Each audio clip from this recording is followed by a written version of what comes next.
This is no ordinary episode of Popular Mechanics for Kids. You're about to see some of our grossest, weirdest, Swim pretty. Good.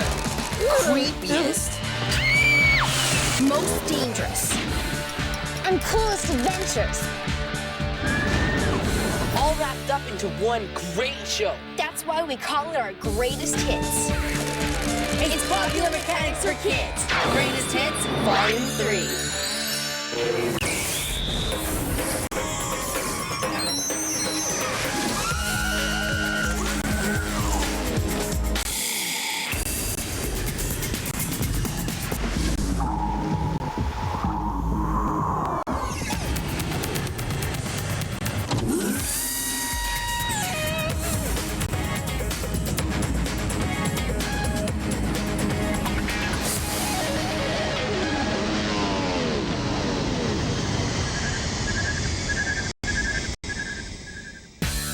Hey, I'm Tyler. And I'm Alicia. And today's show is a collection of some of our most amazing adventures. So, Tyler, what has been your most favorite adventure so far? I'd have to say breakdancing. Man, it was amazing. They did stuff with their body I didn't even know was humanly possible. Were you able to do it? Now you try. Well, let's just say I've never been known for dancing. Hey, Hey, what's up, Tyler? How you doing? you guys are amazing. Thanks. Hey, you guys want to take a break for a few Vietnam minutes? is a member of Rock Force, the world's best breakdance crew. What? Well, I think he needs some lessons from Bionic Man. He's an expert on the subject. What's up? All right, we're gonna try the wave first. You know, remember what you tried to do in the beginning? It's 11 steps. 1, 2, 3, 4, 5, 6, 7, 8, 9, 10, 11. All together now. Yeah, that's pretty good, man. Next, I learned how to do the ghost. Be stiff. Yeah. Enough practice. Let's break.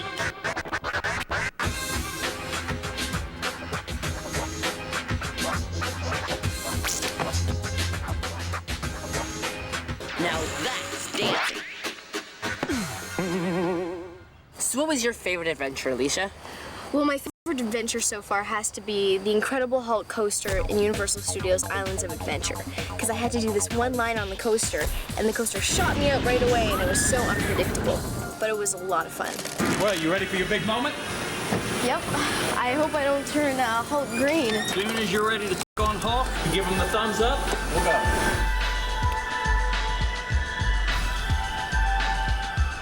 A typical coaster is predictable. You know that after a climb up a hill, you're gonna zoom down the other side. On the Hulk, you get blasted away when you least expect it.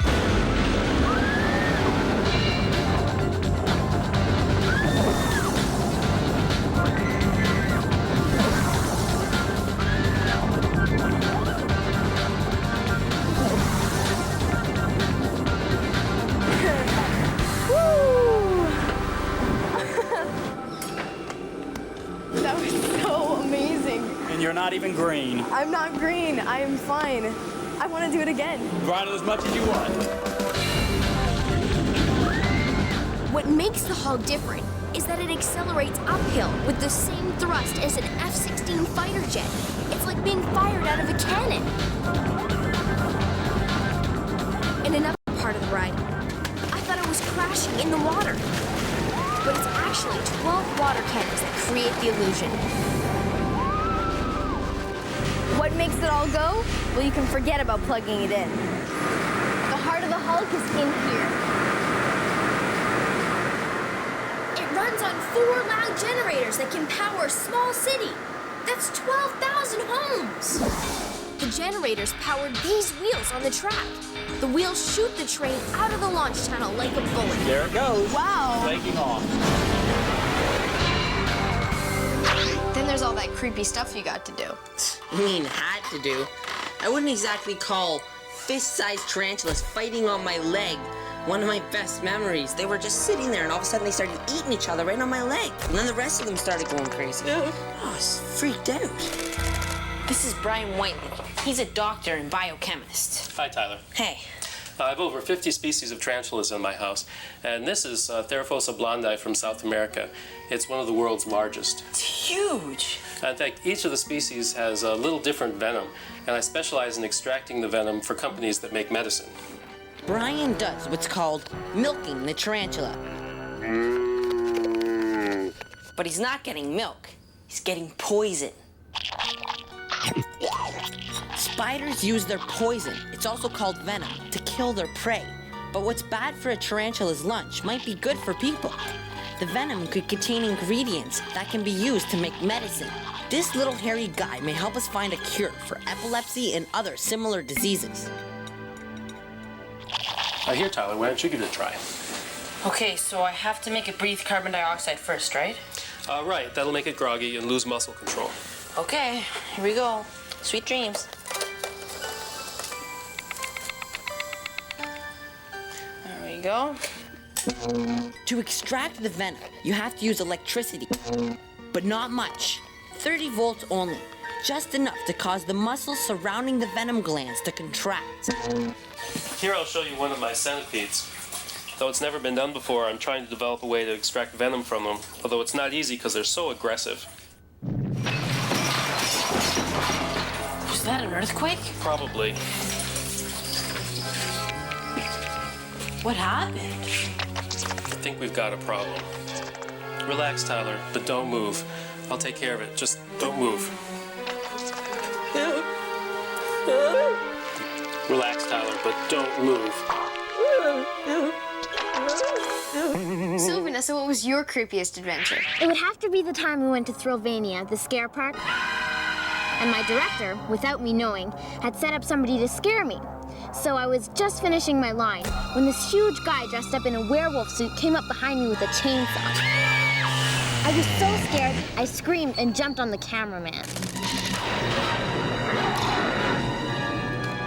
I'm in Terrell, Texas, where it's usually not this creepy. This is Thrillvania, a theme park. But it's no ordinary theme park. It's meant to scare people. Believe it or not, Vanessa, they say that this house is haunted with real ghosts. Really? For real. Whoa.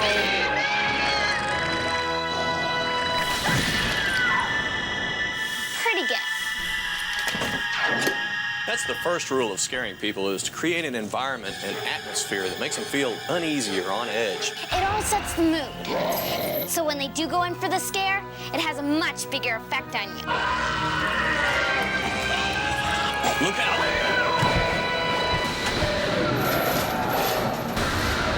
Those pop-outs come so close, they invade your personal space. It's like too close for comfort. That combined with the sudden shock of the unexpected is what can terrorize a person. This is the sawmill. Normally you'd see trees and cut up pieces of wood here, but body parts? It's disgusting. That's what we call a horror scare. We expose people to things they want nothing to do with. That would put them on edge. It's just the kind of thing you don't want to touch because it's just too gross. That's what we call terror scare. That scared me. It makes you feel like you're in danger of losing your life. Good dog. We like to keep PMK a little weird. Well, that's why Tyler was hired. I mean, he went swimming in a mermaid costume. Hey, it was really hard to do, and the water was so cold. This is Wiki Wachi's Spring Theme Park, the only underwater stage in the world. Twice a day, they perform a play here. It's called The Little Mermaid. She wants legs. To get accepted, I had to show that I was able to hold my breath for at least 30 seconds. Congratulations, bud, you made it. It takes more than that to be an underwater performer, though. Follow me to the 2 room. You make the cut. You have to train every day for 3 months before you get to perform in front of an audience. During the play, the actors have to stay underwater for as long as 30 minutes. But they don't hold their breath. They breathe through air hoses. Why don't you go ahead and put your mask on and we'll try to get in the water and do some exercises.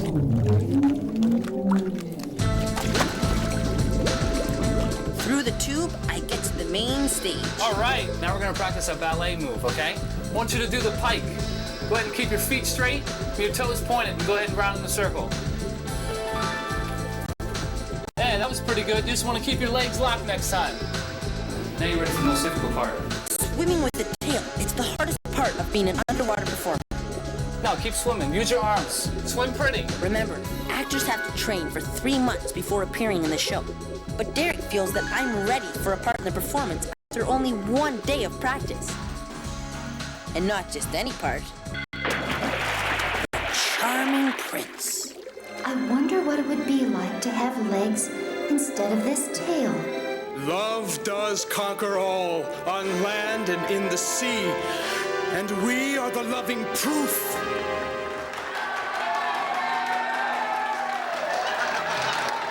Not bad for 1 day of school. Then there was adventures that we had to have strong stomachs for. I had to do an experiment on the wood frog. While I was trying to find one, I found a salamander and it was all squishy and gooey and gross. Then when I found the wood frog, I couldn't finish my line because it kept jumping out of my hands. But in the end, it worked out fine. Today, we're going to be conducting a frog freezing experiment. But first, we need the right kind of frog, a wood frog. This is no frog, this is a salamander. It's a spotted salamander. Well, let's keep looking for a wood frog. Okay.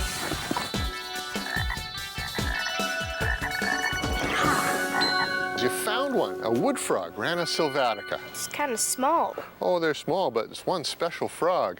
You know, in the winter, salamanders hide deep underground, but these ones just stay underneath the leaf litter on the surface. And freezes? Yep, Solid. like a rock. Here, put it in the bag, and we'll take it back to the lab. Hey, our froggy's trying to escape. Got him. Now we put him in the deep freezer for 20 minutes. Let's take him out.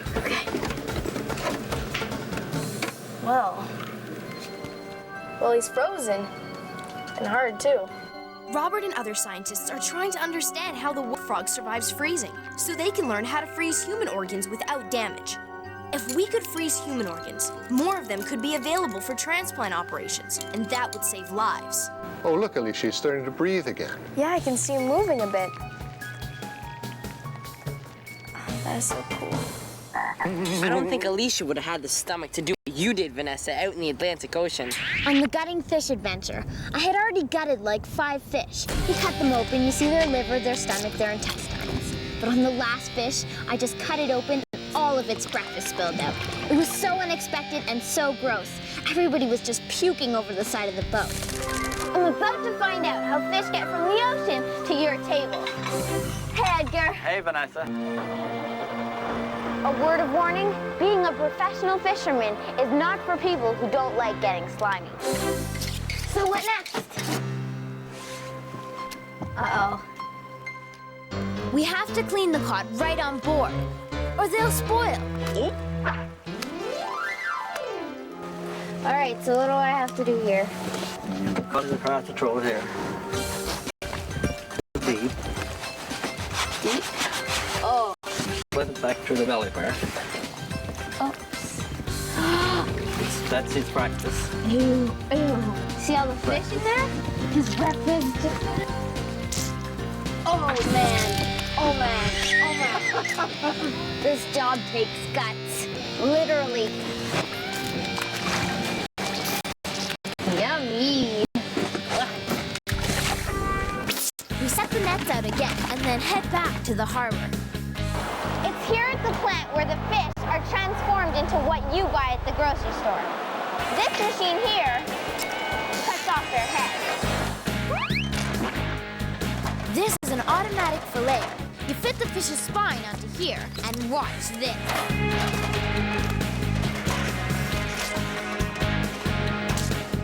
Then the cod is packed into boxes and frozen. It goes all over the world. Hi, today's special is cod. I'll have that. I'm sure it's fresh. There you go. Thanks. So we meet again. This is how I like my cod, on a plate. We also checked out some dangerous sports this season. You learned something about motorcycle racing. Yeah, well, I learned when you're only 115 pounds and the motorcycle's near 500, It's really hard to control and you end up falling on your butt. Did you fall a lot? Oh, yeah. This is Cape Cod Superbike School. Riders come from all over the world to learn how to handle these powerful machines, well, without killing themselves.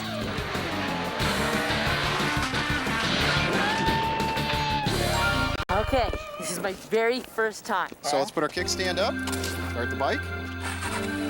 Go for it. Gas, gas, gas, gas. This is so much fun! Okay, one more lap, one more lap.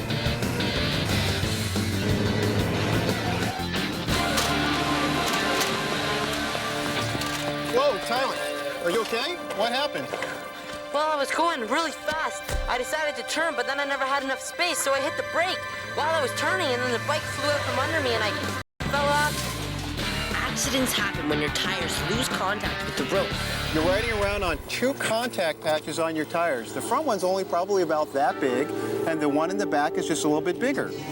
So to help riders get a feel for the road, the California Superbike School came up with... Well, this is it, Tyler, the lean and slide bike. This is it? Well, it just looks like a normal bike, but with high-tech training wheels. Hop on, we'll give you a crash course. Throttle, throttle. Look ahead, good! The training wheels let me get a feel for how far I can lean in a turn before the motorcycle's tires will lose contact with the road. Very good! This is so much fun! Oh man, I could ride it all day! That's great, Tyler! Wait! Where are you going? Don't worry, I'm just going for a little ride. Vanessa, tell us about the most dangerous activity you checked out. It was with Doug Danger for sure. He was doing a 75-degree wheelie with me on the back of his motorcycle. If I wasn't strapped on, I'd be kissing the ground. And you weren't scared? I was too excited to even have time to think of being scared.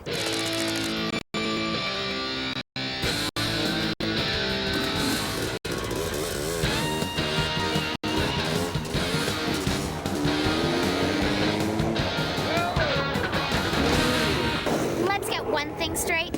He's the daredevil. I'm the TV host. Doug Danger's his name, and he holds the world record for farthest jump ever completed. 42 cars. That's almost as long as a football field. Doug has to keep his bike level. He controls it like a pilot flying a plane. If his bike starts to nosedive, he gives it some gas. The spinning back wheel pulls up the front end. Today's jump is gonna be really special. Doug's gonna fly through a fireball explosion. And yours truly gets to set it off. We mix in the explosives and then wire up the detonator. If Doug does the jump right, he won't get burned. My job is to set off the firebomb as Doug flies over the ramp. If Doug lands short, he'll crash. That could be fatal. But if he overshoots the ramp, that's just as dangerous. So don't try this at home. Doug's gotta land on the ramp, right on target. Doug makes some final checks. And he's psyched.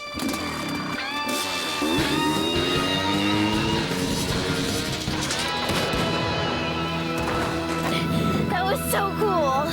Doug didn't get burned because he passed through the flame really quickly. He made a perfect jump. That was like exhilarating. That's why they call me Doug Danger. That's why they call him Doug Danger.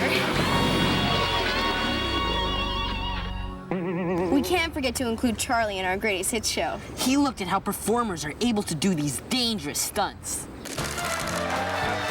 Hi, and welcome to the new hit TV game show, Do Not Try This at Home. Here is your first question. Which one of these should you not try at home? A, eat an apple, or B, eat a light bulb? Eat an apple? No, I'm sorry, that's incorrect. The answer is, you should not eat a light bulb. We've all stepped on something sharp before, like a piece of glass. So when we see someone standing on hundreds of pieces, we automatically think it must hurt even more. But that's not necessarily true. Let's say my hand is my foot, and this nail is, well, a nail, all right? If I were to press down with all my weight on top of this one tiny point here, it would puncture my foot. But if I were to press down on 135 nails, my weight would be evenly distributed throughout the 135 tiny little points here. It would still puncture my foot, but not as deep and not as fast. It's the same thing with this glass. Now, again, I am not telling you to go out there and stand on a pile of glass. No, that would be crazy. Now, the people that do these stunts are highly trained individuals. Okay, they would never, ever do anything stupid.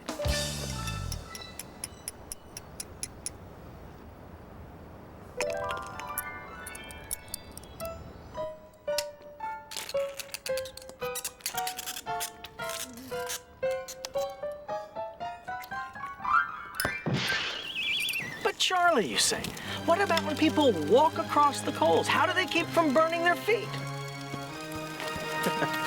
Now, for starters, they use wood coal. And they are hot, but the really hot coals are underneath. On top, things tend to cool off rather quickly. The sweat on their feet protects them a bit. And if they move quickly, their feet won't burn. You smell something burning?